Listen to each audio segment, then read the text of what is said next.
6:30 here on your Thursday. It's March 22nd, and this morning we're talking about that Facebook data breach that's been in the news. We're finally hearing from Mark Zuckerberg, the CEO. He's apologizing, but the question is it enough? We are getting your take in our live poll this morning. Does the data breach make you want to delete your Facebook page? You can vote now. Just grab your phones and head to our mobile app. Right now, the majority of you say yes. It kind of does make you want to delete that page. And those are live results, and you can get in on it right now if you'd like to do. While you do that, while you vote, let's get over to Cheetah Craft and let's talk about something everybody can agree on, and that is this is about the best weather we could ever hope for. Oh, isn't that the truth? It is glorious outside, low humidity, sunny skies. Temperatures today, even though we're starting off nice and cool, will climb to 77 this afternoon after tomorrow. So we're still talking temperatures in the upper 70s tomorrow afternoon.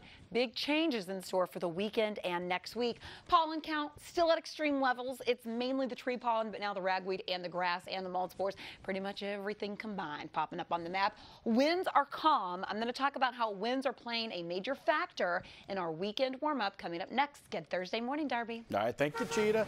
Hey, I bring good news. That stalled 18-wheeler, West Sam Houston Tollway southbound West Road, they cleared it up. He drove away.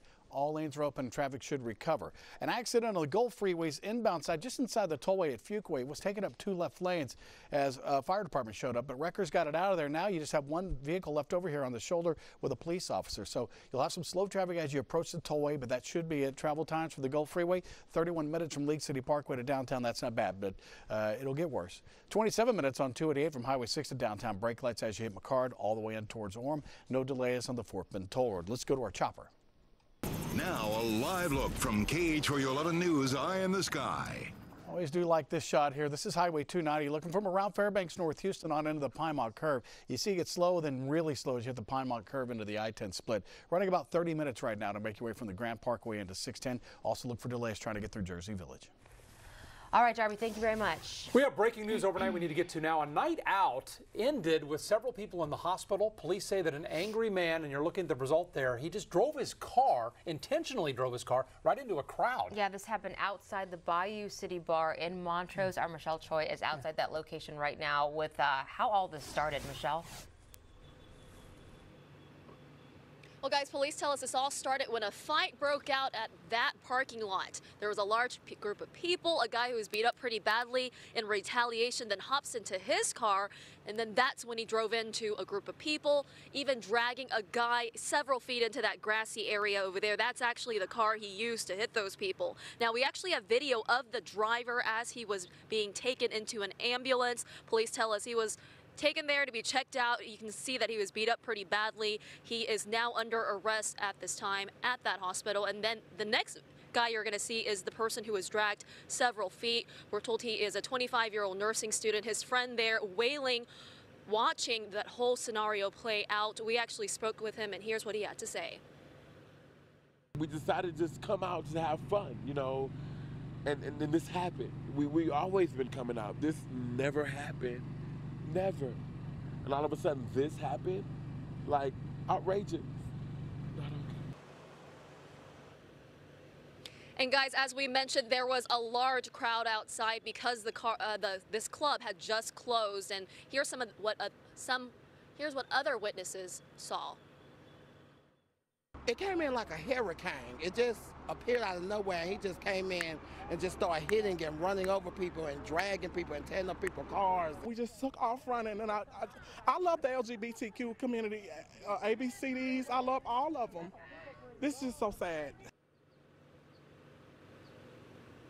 Very sad indeed, guys. You know, a lot of these people came out just to have a good time, and then this terrible ordeal happened. Police tell us in total 4 people, at least 4, were hit, including that one man who was dragged several feet. At least 2 were taken to the hospital. That guy who was dragged is now in serious condition. Hopefully he will be able to pull through. Again, the driver now under arrest. Guys, back to you. Yeah, it just shows you how quickly things can escalate with something like that. Thank you. All right, now to the latest in the Austin bombings. This morning, we still don't know why Mark Conant decided to do this. Yeah, we are learning, though, how investigators managed to track him down. Our Janelle Ford is joining us from outside his home in Pflugerville to explain that part of the story. Janelle? Guys, it was a mixture of surveillance video, cell phone data, and store receipts. And where I'm right now is less than a block away from Condon's home, and investigators are still there. They're combing through it. They're looking for answers, but I've got to say, it's pretty interesting how they were able to track him down. We were basically called in a couple of days ago once they started getting a little closer to the subject. The Lone Star Fugitive Task Force activated to hunt down the Austin serial bomber.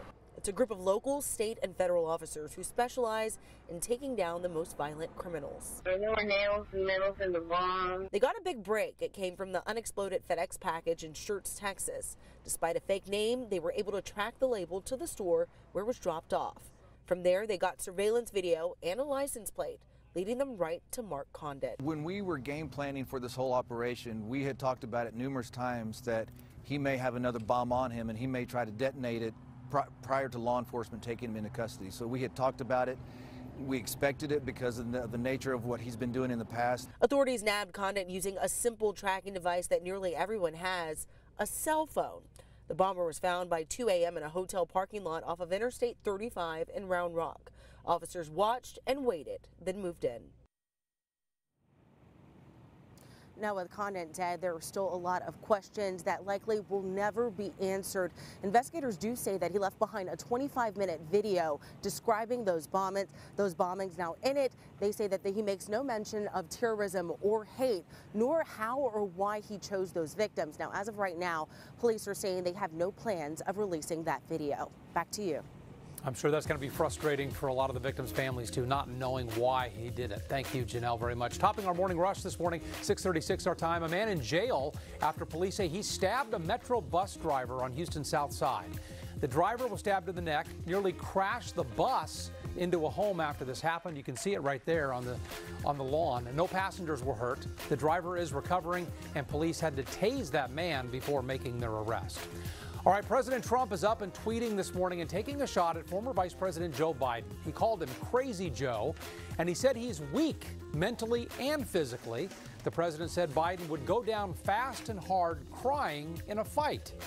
Well, the president's responding to something that Biden said at a college event. The former vice president said he'd, quote, beat the hell out of Trump if they were in high school together, which, by the way, would have been about 50 plus years ago. This morning, a few flights from Houston to New York are canceled because of the nor'easter that's hitting much of the East Coast right now. This system won't stop dropping snow until late this afternoon. Boston schools closed today. About 85,000 customers right now are already, Lisa, without electricity. Brutal. All right, Russ, thank you for that. Mark Zuckerberg is apologizing to his millions of users after a huge data breach on Facebook. Brandy Smith is here to break down what he said. Brandy, that data breach we're talking about happened years ago. It did, Lisa, all the way back in 2013. And this morning we want to know, does this whole situation make you want to delete Facebook? You can vote on KHOU.com/vote now or on our app. I'm going to dig into this some, but it is a little confusing, so hang with me. So this all started back in 2013 when a researcher swiped some data using a personality quiz and gave it to an analytics company. Well, Facebook said, can't do that, deleted the app, and made the researcher and company certify that they had deleted that data. Surprise, they didn't. Instead, they used it to help the Trump campaign as well as others develop very targeted political ads. Now, the Federal Trade Commission is investigating their lawsuits. It's a deal. Here's what Zuckerberg told CNN about what comes next. Our responsibility now is to make sure that this doesn't happen again. And there are a few basic things that I think we need to do to ensure that. Zuckerberg laid out some of those plans in the interview and in his post, writing, in the next month, we'll show everyone a tool at the top of your newsfeed with the apps you've used and an easy way to revoke those apps' permissions to access your data. Now, there is a trending hashtag associated with all of this, and it's delete Facebook. So Carr says Facebook users are enraged and disappointed, but Twitter users, they quit using Facebook in 2010, never looked back. One of those users is Jason, who says you can't delete Facebook if you never installed it. But Nayantara brings up a good point. She says you should also delete WhatsApp and Instagram if you really honestly believe in this, because Facebook owns both of those apps as well. And it, as we talked about earlier, guys, isn't an easy process to go in and just delete your account. You can deactivate it. Deleting is a few extra steps. And do you have to ask to delete? You do. You have to send in a request. They make you work for it. Really? They really do. In our live poll this morning, most folks say the data breach does make them reconsider whether or not they want to have a Facebook page at all. But I'll tell you what, it sounds like the only person we should poll is Mark Zuckerberg, because he gets to decide if you get to delete or not.